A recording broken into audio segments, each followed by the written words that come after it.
You need to distinguish between production, which can be from fossil fuels, nuclear, or from renewable energy, and distribution, the companies that own the transmission line and the distribution lines and the equipment. And when it comes to distribution, regardless of the source of electricity, you have a further distinction between the traditional power grid and the growing field of distributed energy resources, or called as DER. Power generation and the existing power grid have long used industrial control systems based on SCADA.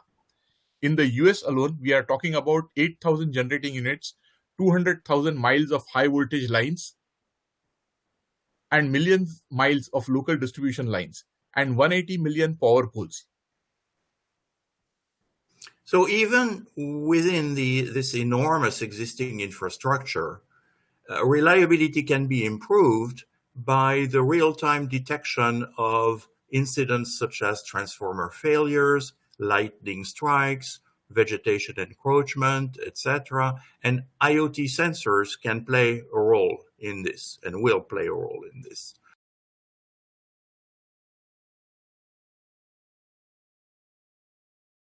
DERs can directly send excess power to the main grid. That's the most common scenario today. Or they can feed to a microgrid, which may cover a residential development, a factory site, or a campus. Microgrids are certain to proliferate in the coming years. They require a high degree of automation to control the inverters, the storage system, and its interaction with each building and with the main grid. This means IoT sensors and actuators at every point, but also predictive supply and demand models enabled by all that data.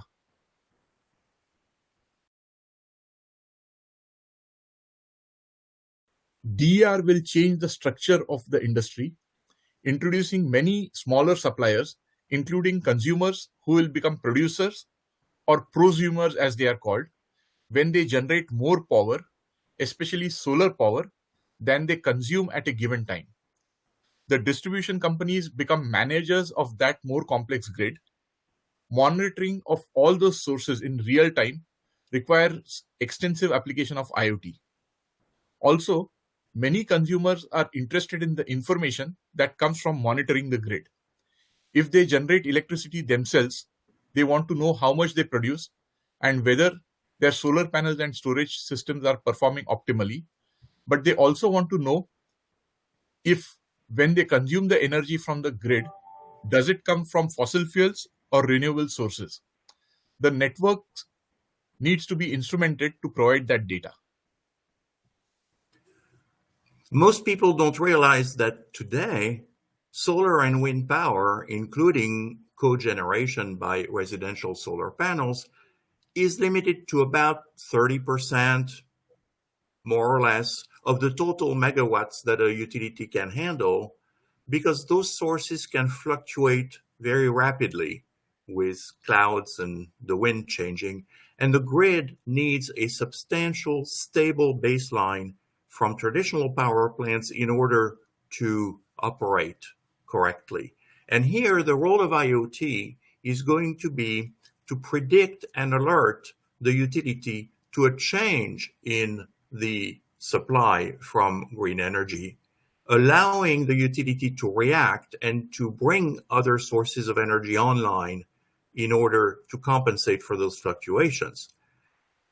If clouds block the sun from a solar panel, you can predict that other panels in the downwind direction will soon see the same decrease. And that helps the utility manage the supply side of the power equation. But this implies that you must transmit the value of the power output from the panels and data about wind direction and wind speed at frequent intervals. The same thing applies to predicting the fluctuations in the output of a wind turbine farm. This means sensors and connections, hence this means IoT.